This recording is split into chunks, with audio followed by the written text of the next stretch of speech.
ఉషోదయం ప్రేమించు కాపరి ఉషా కిరణాలు ఉదయకాలపు వాక్య ధ్యానంకు మిమ్మల్ని ఆహ్వానిస్తున్నాం. ప్రార్థన.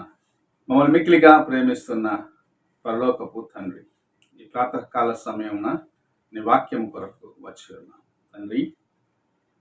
ఈ ఉదయకాలమున నాతోనూ మాతోనూ మాట్లాడు. నీ వాక్కుల చేత మమ్మల్ని బలపరచుము.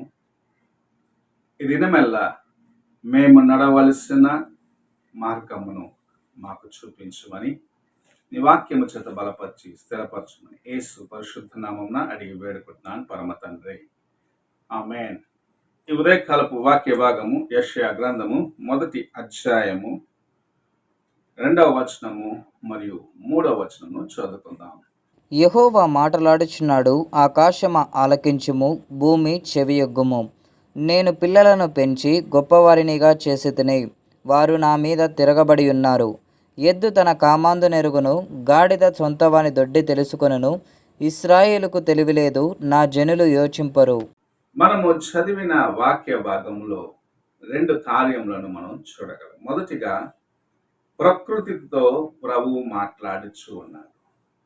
అదేమిటంటే నా జనుల యొక్క పరిస్థితి ఎలాగూ ఉన్నది అని ప్రకృతికి చెప్తా ఉండడం మనం చూడగలం.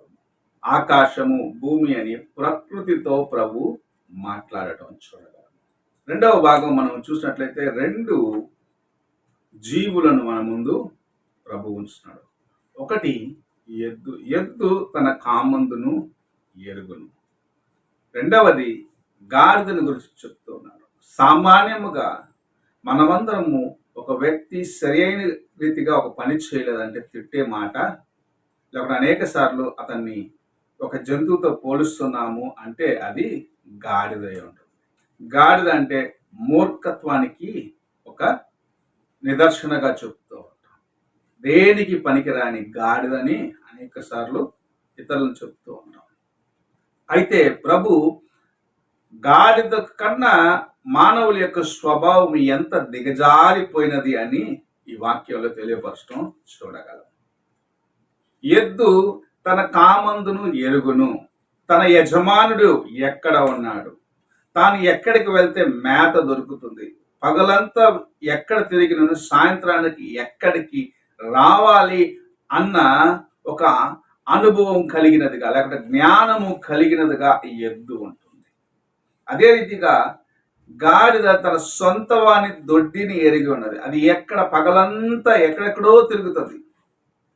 అయితే సాయంత్రం అయ్యేటప్పటికీ తన యొక్క సొంత వాని దొడ్డికి వస్తుంది. అయితే నా ప్రజలు ఎలాగున్నారు, నా ప్రజల యొక్క పరిస్థితి ఏమిటి అని ప్రభువు చెప్పటం చూడగలం. వారు బుద్ధి లేని వారిగా నడుచుకుంటున్నారు, వారు జ్ఞానం లేని వారిగా నడుచుకుంటున్నారు, నన్ను మర్చిపోయిన వారిగా నడుచుకుంటున్నారని ప్రభు వేదన చెందటం చూడగలం. ఈ ఉదయ కాలమున నీవు దేవుని ముందు ఎలాగున్నావు? ప్రభు ప్రకృతితో నిన్ను గురించి చెప్పేటప్పుడు, లేకపోతే నిన్ను గురించి తన యొక్క వేదనను చెప్పుకునే స్థితిలో ఉన్నావా? నిన్ను గురించి పోల్చినప్పుడు ఎద్దు గాడిద కన్నా నీవు, లేకపోతే అలాంటి జీవుల కన్నా నీ యొక్క హృదయ పరిస్థితి ఇంకా దిగజారిపోయినదా అని పరీక్షించుకోవాలి. ప్రభు నిన్ను ప్రేమించినాడు. నిన్ను ఆయన చేసినది తన హస్తములతో చేసినాడు. నేల మట్టిలో నుండి నిన్ను రూపించి నాసికా రంధ్రములో ఆదినము ఆదాముకు ఆయన శ్వాస ఇచ్చినాడు. కడవరి ఆదాము వరకు ఆ శ్వాస ఉంటుంది. దేవుని యొక్క జీవ వాయువు కలిగిన నీవు, ఆయన ఇచ్చిన ఆ జీవమును పొందిన నీవు అంతము వరకు ఆయన ఎదుట నమ్మకముగా జీవించాలన్నది ప్రభు ఆశిస్తున్న కార్యం. నీవు ఆయన ప్రేమను మాత్రము పొందుకొని ఆయన దగ్గర మేళ్లను పొందుకున్న తర్వాత ఆయనను నిర్లక్ష్యపరిచినట్లయితే నిజముగా నీవు ఎంత దిగజారిపోయి ఉన్నావు అనేది ప్రభు ఈ వాక్యంలో నేర్పిస్తూ ఉన్నాడు. ఈ ఉదయ కాలమున ప్రభు నీతో మాట్లాడుచున్న కార్యం, నేను నా ప్రజలను ప్రేమించినాను, నా ప్రజలను ఎంతగా ప్రేమించినాను, వారు బానిసత్వంలో ఉన్నప్పుడు వారి కోసము అద్భుత కార్యములను చేసి వారిని చెరలో నుండి బయటకు తీసుకొచ్చినాను. వారి కోసం ఎర్ర సముద్రమును పాయలు చేసినాను. అరణ్యంలో నడిచి వస్తున్నప్పుడు వారికి ఆహారము అవసరమైనప్పుడు ఆహారం ఇచ్చినాను. నీటి అవసరత ఉన్నప్పుడు నీరు అనుగ్రహించినాను. వారు పగలు మేఘ స్తంభమున, రాత్రి అగ్ని స్తంభము కింద నడిచినట్లుగా వారికి నా కృపనిచ్చినాను అని ప్రభు నిన్ను గురించి కూడా నీకు ఇది చేశానే అది చేశానని చెప్పుకొని వేదన చెందే స్థితికి వస్తావా? లేకుంటే ఆయన కార్యములను నీవు నీ జీవితంలో అనుభవించిన తర్వాత ఆయన కొరకు నమ్మకముగా జీవితాన్ని గణపరిచే వ్యక్తిగా ఉంటావా అని ప్రభువు నీ ముందు ప్రశ్నను ఉంచుతున్నాడు. ప్రకృతి ఆయన యొక్క స్వరము వింటుంది.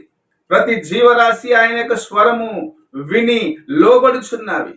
అయితే ఆయన స్వహస్తముతో చేసిన నీవు నేను దేవుని మాటను నిర్లక్ష్యపరిచేవారిగా ఉన్నాము.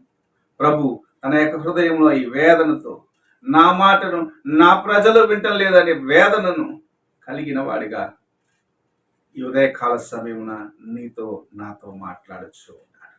నీవు ఆయన స్వరమునకు చెవియొగ్గి ఆయనకు లోబడి ఆయన వైపు చూడాలని ప్రభు ఆశిస్తూ ఉన్నాడు. ఆయన నీకిచ్చిన ఆజ్ఞలను సంపూర్ణము చేసేదానికి నీవు ఆయన ముందు సమర్పించుకోవాలని ప్రభు ఆశిస్తూ నీతో మాట్లాడుచు ఉన్నాడు. నీ హృదయము దేవుని ఎదుట ఎలాగున్నది? పాపము చేత బండబారిన స్థితిలో ఉన్నట్లయితే దినము ప్రభు నిన్ను నీ హృదయాన్ని మార్చుకొని ఆయన యొద్దకు తిరిగి రమ్మని ఆహ్వానిస్తూ ఉన్నాడు. నా యొద్దకు తిరిగి రమ్మని ఆయన నిన్ను ఆహ్వానించినప్పుడు ఆయన స్వరమును విని సొంత వారిని దొడ్డి దగ్గరికి ఎలాగూ గాడిద వచ్చిందో, ఎలాగూ ఎద్దు తన కామందును ఎరిగి తిరిగి సాయంత్రం అయితే ఆ కామందు దగ్గరికి అనగా తన యొక్క యజమాని దగ్గరికి తిరిగి వస్తుందో, అలాగూ దేవుని యొద్దకు తిరిగి రమ్మని నిన్ను ఆహ్వానిస్తూ నీతో మాట్లాడుచు ఉన్నారు. నీ హృదయము దేవుని ఎదుట ఎలాగున్నది? ఒక్కసారి నిన్ను నీవు పరీక్షించుకునే సమయం ఇది. ప్రార్థన చేసుకున్నాం. మహోన్నతుడైన గొప్ప దేవ, ఈ ప్రాతకాలంలో మీరు మాకు అనుగ్రహించిన నీ వాక్యమును బట్టి స్తోత్రములు చెల్లించుకుంటూ నీ వైపు చూసి నడిచేదానికి మా యొక్క జీవితంలో ఈ లోకమును చూసి నిన్ను విడిచిపెట్టి నిన్ను గాయపరిచిన కార్యములన్నిటిని బట్టి మమ్మల్ని క్షమించి విడుదల ఇచ్చు. నీ వైపు చూసి తిరిగి దేవా నీ వద్దకు వచ్చే ఆ అనుభవం కలిగి ఉండేదానికి నాకును మాకును నాయన నీ కృపను నీ వాక్కుల చేత అనుగ్రహిస్తున్నందుకు వందనాలు చెల్లిస్తూ ఈ ఉదయకాల సమయమున మా హృదయాన్ని నాయన మరలా ఒక్కసారి నీ ముందు సమర్పించుకుంటుండగా నీ కృపతో నడిపించమని యేసు పరిశుద్ధ నామమున అడిగి వేడుకుంటున్నాను పరమ తండ్రి, ఆమేన్. తండ్రి అయిన దేవుని ప్రేమ, కుమారుడైన క్రీస్తు కృప, ఆదరణకర్తైన పరిశుద్ధాత్మక సహవాసము ఇప్పుడు ఎల్లప్పుడూ తోడయుండి సదాకాలము నడిపించును గాక.